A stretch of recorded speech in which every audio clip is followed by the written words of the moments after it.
Hey everyone, I wanted to go over the new and exciting news that we got for Monster Hunter Rise on the Nintendo Switch. And that's the fact that for some reason this week we ended up getting 2 event quests becoming available to be able to take full advantage of. So as I tell you guys each and every single week, make your way down to the Steelworks, speak to the courier cat, go all the way down to the add-ons option and claim anything that's labeled in white, essentially be it event quest, free item packs, purchasable DLC that you haven't necessarily claimed, or anything along those lines. Once you do, make your way down to the quest board, check out the quest events, pretty much the green tab, and on the third page, now we're filling it up to the third page, check out the Soaring Desire event quest. This one should be able to put you up against a Royal Ludroth, a Puke, and a Bishaten. And this is a 5-star quest, so it is high rank, but it's not necessarily going to be all that difficult. Also, something else to consider is that there basically are no modifiers. So these monsters are pretty much exactly how they're supposed to be.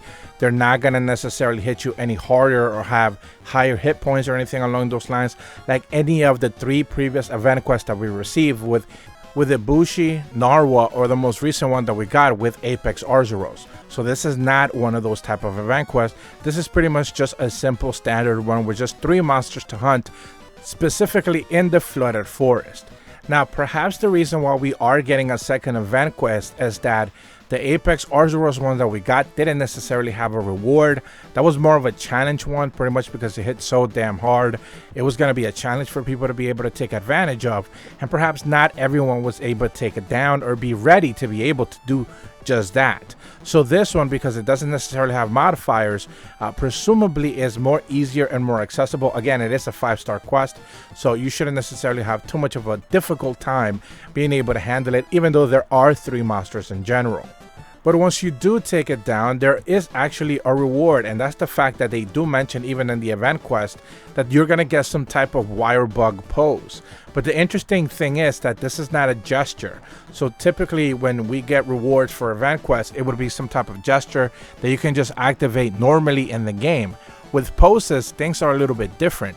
You actually have to activate the photo mode, I believe, first, be able to actually go through the gestures options and then tab around to be able to find the one that you want, and then you can exit out from that menu and then be able to like cycle through it, mess with the camera a little bit and be able to see what it actually does. But you're actually stuck in that position. There's no movement or anything like that. So gestures do work a little bit different in poses, so you have to keep that in mind. And this is probably the first pose that we get overall in any of the type of rewards we've been receiving when it comes to event quest. So this one, again, it just has 3 different poses of wire bugs. They're perfect for taking pictures with and stuff like that. But unlike gestures where you're typically moving, these are just pretty much stand still. You're not going to be moving in any way, shape, or form. So it's interesting, but again, it is what it is. So other than that, that's pretty much the only rewards that you're going to be able to see. 3 different poses, but you know, at least it's something, I guess, unlike the Arzuros one where it didn't necessarily have a reward. But that's pretty much all the information that I have for you guys today. Again, the fights themselves are not necessarily all that difficult. Royal Ludroth is pretty much a sponge, no pun intended. He's just going to take a lot of damage. Puke is pretty much just poison, so, you know, just keep your distance from his tail. You should be fine. And Bishaten is just not much of a fight at all.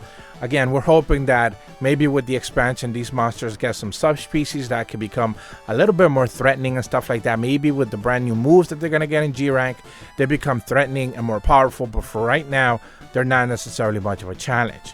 But that's about all that I have for you guys today. If you are brand new to my channel, be sure to leave a like and subscribe. Hit the bell to receive notifications when the videos go up. And as always, thank you so much for watching. See ya.